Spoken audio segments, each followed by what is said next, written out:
নমস্কার। সকলকে শুভ সন্ধ্যা রাত্রি। এখন আমি জানি না কখন এটা আপলোড করতে পারবো। এখন দিতে বাজে প্রায় 8টা 15 সেই সময় আমি এটা রেকর্ড করছি। আপনাদের অনেকেরই অনেক প্রশ্ন থাকে যেগুলো সঙ্গে সঙ্গে আমাদের কাছে উত্তর থাকে না, কিন্তু ইস্ট বেঙ্গল রিলেটেড যে কোনো প্রশ্নে যে কোনো উৎকণ্ঠার, যে কোনো আনন্দের খবরে, যে কোনো দুঃখের খবরে আমরা খুব একটা বেশি চাই না যে সেটা আমরা আমাদের মাধ্যমে আসুক আপনাদের কাছে, সেটা আমরা মেনটেন করি। কিছু কিছু ক্ষেত্রে আমরা কিছু খারাপ খবর বা কিছু চিন্তা করার মতো খবর যেগুলো সেই সময় থেকে হয়তো সেই চিন্তাটা বা উৎকণ্ঠাটা পরবর্তীকালে না আসতে পারে, সেরকম খবর আমরা আপনাদের দিয়েছি আপডেটে রাখাই। আমরা প্রথমেই অনেক আগে বলে দিয়েছি যে আমরা চ্যানেলে আল্লাহ বা আমাদের কোনো বইকিং বা খবর করে তাতে সেই খবর দেওয়ার বাসনা বা এই মুহূর্তে কোনো সেটার উদ্দেশ্যে কোনো লেসে আমরা নেই। তো আপনারা জানতে চেয়েছিলেন রিসেন্টলি যে বিনো জর্জ কেন নেই। এই তিনি তার রান আউটে তিনি দুটো ম্যাচে পরপর ছিলেন না, সেটা আপনাদের সকলের কাছে একটা উৎকণ্ঠা বাড়িয়েছিল। সেই জায়গা থেকে আপনারা অনেকে প্রশ্ন করেছিলেন যে সরেদা বিনো কেন নেই। তো আমি সেই সময় বলেছিলাম যে আমি খবরটা জানতে পারলে আপনাদেরকে জানাবো। তো সেই মুহূর্তে আমাদের কাছে কোনো খবর ছিল না। যখন খবর পেয়েছি তখনই মনে করেছি যে আপনাদের সঙ্গে এটা জানিয়ে দেওয়া উচিত। এবং যে খবরটা আপনারা শুনতে এসেছেন, যেটা দেখে থামনেল দেখে এসেছেন, সেই খবরটা আগে তৈরি না।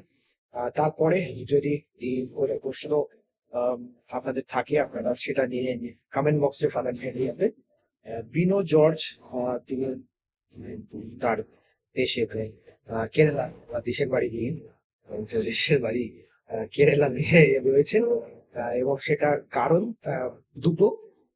এক, তার মায়ের খুব শরীর খারাপ ছিল, এবং কেরালার জনপ্রিয় এবং ইম্পর্টেন্ট ফেস্টিভ্যাল ওনাম এই সময়টা জুড়ে ছিল, এবং সেই সময়টা ওনাম তিনি কাটানোর জন্য এবং মার শরীর খারাপের কারণে তিনি দেশের বাড়িতে ছিলেন ওই ওই সপ্তাহটা বেশ করে।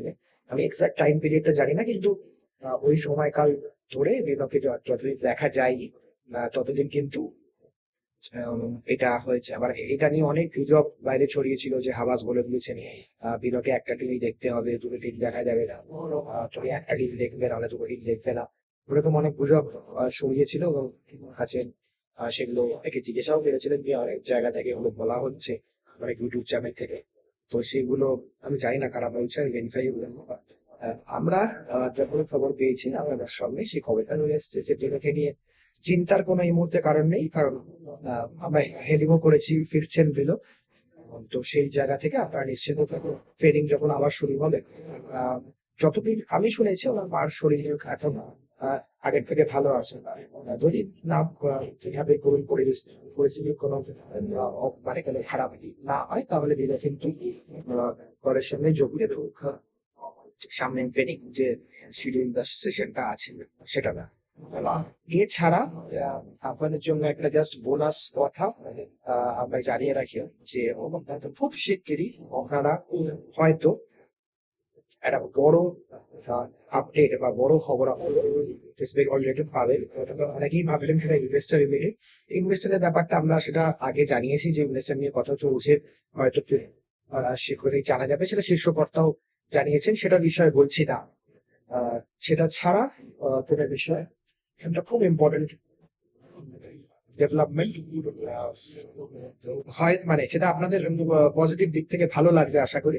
সময় এলে আমরা যদি জানাতে পারি তাহলে আমরা জানাবো, না হলে অন্য কোথাও থেকে জানলে।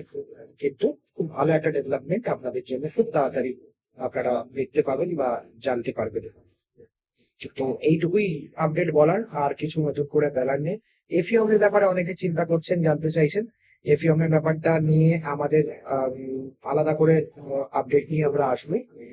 সেটা যদি কোনো আপডেট পাই, তো এই মুহূর্তে দাঁড়িয়ে এফিওম কে নিয়ে আলাদা করে জল্পনা তৈরি করার কোনো জায়গা আমাদের আছে বলে মনে হয় না।